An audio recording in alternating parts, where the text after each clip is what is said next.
different systems of education, for example, the Montessori school in Waldorf, and a lot of different activity-based, almost awareness-based programs. So what makes the program here at your school different from some of these other types? Basically, what we have in our system is we have Montessori ideas here where there are bigger kids teaching the smaller kids, and it's a mixed age group, and the normalization completely works in a different way here.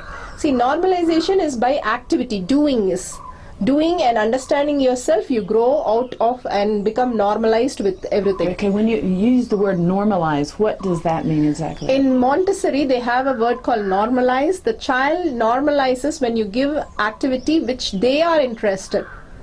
Only that. But they stop there. It's like they have to go clear the inner space and giving a dimension where they can expand the inner space, which will actually go beyond just normalize into dynamic personality. Normalize is saying, okay, we settle this, but we are showing a dimension that is a possibility there.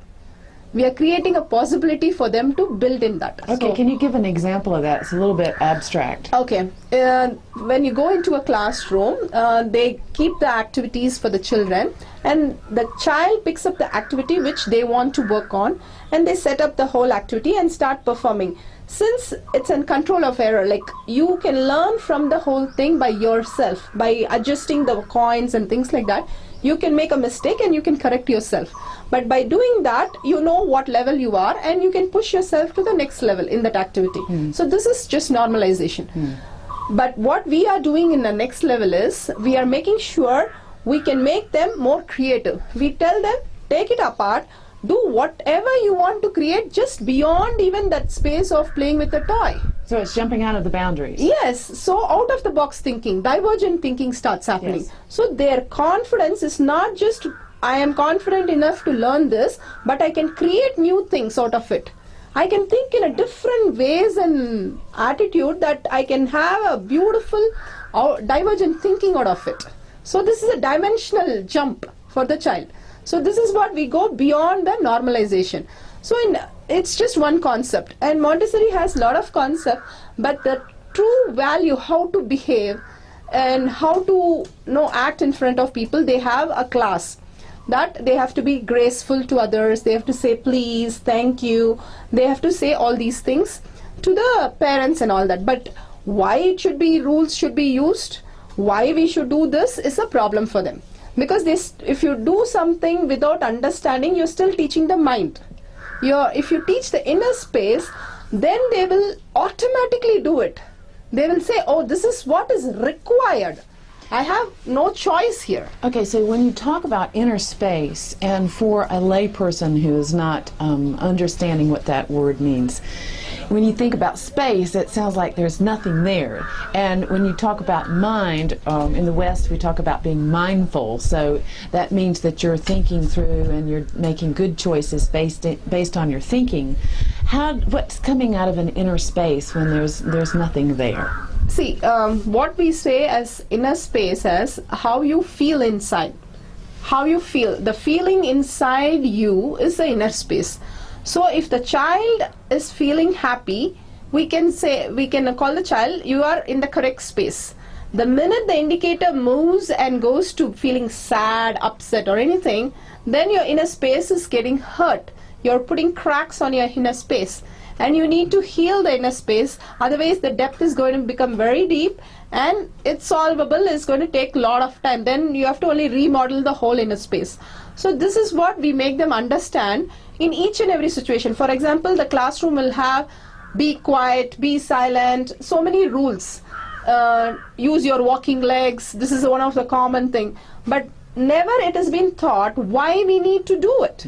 What is the purpose? So the kids can never ask the teacher, why are you saying it? It's so said before, so I say it. That's all the teacher knows, because the teacher has very less idea about this. But if we can explain to the kid that why we use the walking legs is because we need to be careful with others and if we trip on others, it's going to hurt others. And that's why we wanted you to use walking legs, because we want everybody to be safe and secure. For everything we go into talking to kids, explaining in detail why we use a rule. So the rules are usually made to be broken. Even for us, if you want to make a rule, then we want to break it, because that's our mindset. The mind always wants to break things. But when you taught the kid what happens in your inner space, then it is very, very clear as to how your inner space is having a crack, a dent. If you don't fix it now, they are more careful, because it's their body, it's their inner feelings which is getting hurt. If you're going to hurt, are you happy doing this? Are you doing with your heart, or are you doing with your mind? We had the other day the kid of around a 5-year-old, and they were all making fun of this 5-year-old kid, and 7-year and 8-year, they were making fun. So the other kid was like little upset, and she was sitting down and all. This kid of 7-year-old is feeling very sad.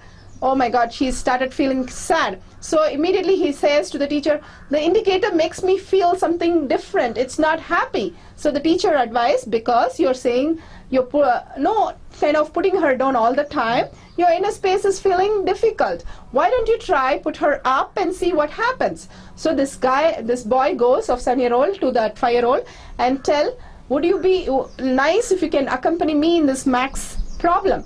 And then she accompanies, and then she was able to solve because of this guidance from the senior guy. So the whole relation started changing, and she said, thank you for opening me up. And he felt, oh my God, I didn't do anything actually, but just the teacher told me which indicator it is. And this kid is feeling happy, that kid is feeling happy, the whole classroom is like beautiful. So it's pretty amazing, because in the Western world, students are really focusing on externals. They're focusing on what the teacher thinks about them, what the principal thinks about them, what other students are thinking about them. And in this way of looking at the student is looking at themselves. So there's a sense of internal locus of control, a processing of who am I as a person, and what is my inner space reflecting at this point in time, and how can I shift that inner space so that it's in a state of balance. And when that foundation or that balance gets there, then all of the interactions can be based on that sense of integrity. It's amazing. It seems very simple, but unfortunately it's something that's not taught in Western education. Yeah, one more thing what we do is, we call this rule itself as stop proving. See, we are constantly proving to others and trying to be somebody else. Constantly proving outside and constantly proving to ourselves, by doing this we satisfy something. But actually doing outside, we are not going to satisfy anything from inside. We are going to only feel at the end of the day we are tired of proving and proving and proving. So constantly we remind the children, especially there are a set of children who wants to speak about so many things. They have so many things to tell. We have so many things to tell is because we want to prove that we know something. We are right about something. Always this I am right feeling. Actually they're trying to tell themselves that I am right. I know things. But the teacher tells these kids, we know you are smart. What is there to tell about it? You just relax into your space and start doing it.